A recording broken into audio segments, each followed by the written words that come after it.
Good morning student. Class seventh में lesson 4 आपका complete हो गया था, सिंपल इक्वेशन।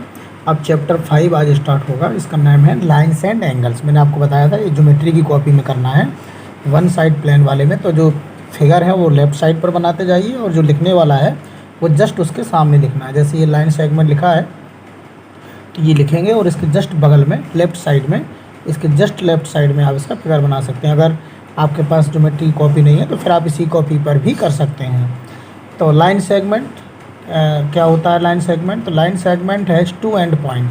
आप देख रहे होंगे कि जो लाइन सेगमेंट होता है इसमें टू एंड पॉइंट होते हैं, यानी दोनों तरफ इसकी दूरी फिक्स होती है। ना इसको आगे कंप्लीट बढ़ा सकते हैं, ना इसको आगे कंप्लीट कर सकते हैं, बढ़ा सकते हैं। तो इसकी दोनों तरफ की जो दूरी होती है वो एंड पॉइंट जो होते हैं वो फिक्स होते हैं। जैसे ये पी पॉइंट है, ये क्यू पॉइंट है, ये ए देखिए पॉइंट है, ये बी पॉइंट है। उसके आगे एरो लगे हैं लेकिन वो दोनों पॉइंट फिक्स हैं, यानी ए से आगे नहीं जा सकते और इधर बी से जानी, यानी इतना हिस्सा आपका लाइन सेगमेंट कहलाएगा।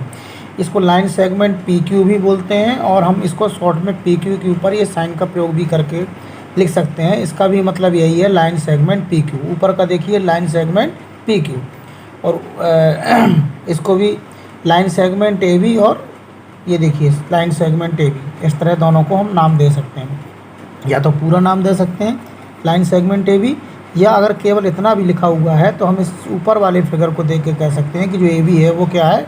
लाइन सेगमेंट है, क्योंकि इसके दोनों तरफ एंड पॉइंट है। सेकेंड आता है line. If we extend the two end point in either direction individually endlessly we get a line. If we extend the two end point in either direction endlessly we get a line. यानी जो and point होते हैं उसको हम either direction मतलब किसी भी direction में एंडलेसली मतलब अनंत तक बढ़ा सकते हैं। इसका कोई अंत नहीं है, इस तरफ का पॉइंट का कोई अंत नहीं है, एरो लगा हुआ है। एरो का मतलब है दोनों तरफ हम आइदर डायरेक्शन में कितना भी इसको एक्सटेंड यानी बढ़ा सकते हैं। तो ये देखिए दोनों तरफ एरो को जो साइन होता है तो इसको लाइन बोलते हैं।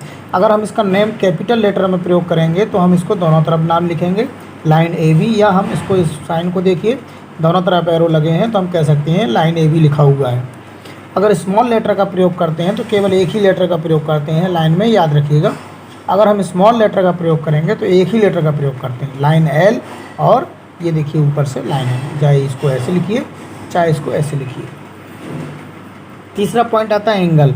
An angle is formed when line और लाइन सेगमेंट मीट। जब लाइन और लाइन सेगमेंट मिल जाते हैं, ये देखिए ये आपका लाइन सेगमेंट है, ये लाइन सेगमेंट है और ये लाइन सेगमेंट है, ये सारे मिल गए।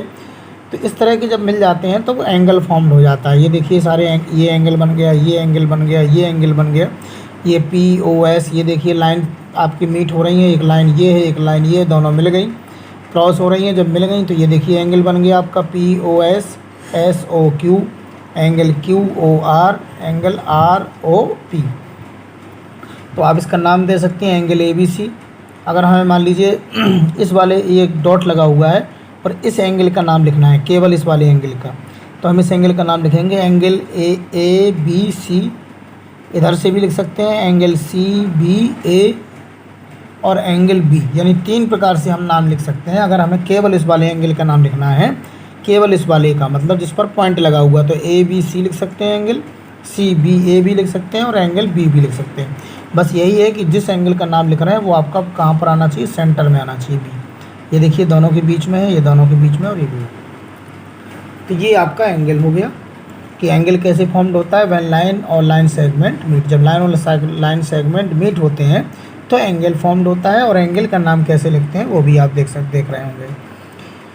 रिलेटेड एंगल पढ़ते हैं, कॉम्प्लीमेंट्री एंगल्स। पहला है एंगल से संबंधित कॉम्प्लीमेंट्री एंगल्स क्या होते हैं। तो when the sum of the measure of two angle is 90 degree. जब दो एंगल का सम, दोनों का मिलाकर दोनों एंगलों का सम 90 डिग्री होता है तो the angles are called complementary angle. For example ये 30 डिग्री का एंगल बना हुआ है और ये 60 डिग्री का एंगल बना हुआ है, और पूछा गया है are these two angles complementary, क्या ये दोनों एंगल कॉम्प्लीमेंट्री हैं। तो हम दोनों का सम देख लीजिए कितना है। तो 30 और प्लस 60 कितना हो गया? देखिए 30 degree plus 60 degree equal to 90 degree. ये 90 डिग्री हो रहा है, इसका मतलब ये कॉम्प्लीमेंट्री एंगल है। सो यस, क्योंकि when the sum of the measure of two angle is 90 degree the angles are called complementary angle. Next इस पर कुछ क्वेश्चन है, कुछ क्वेश्चन बनाए गए हैं छोटे छोटे, वो भी आप समझिए। तो आपने समझ लिया कि जब दोनों का सम 90 डिग्री होगा तब कॉम्प्लीमेंट्री होंगे। तो एक क्वेश्चन है, कैन टू एक्यूट एंगल भी कॉम्प्लीमेंट टू ईच अदर? क्या टू एक्यूट एंगल, दो अगर एक्यूट एंगल हैं तो वे कॉम्प्लीमेंट्री हो सकते हैं एक दूसरे के लिए?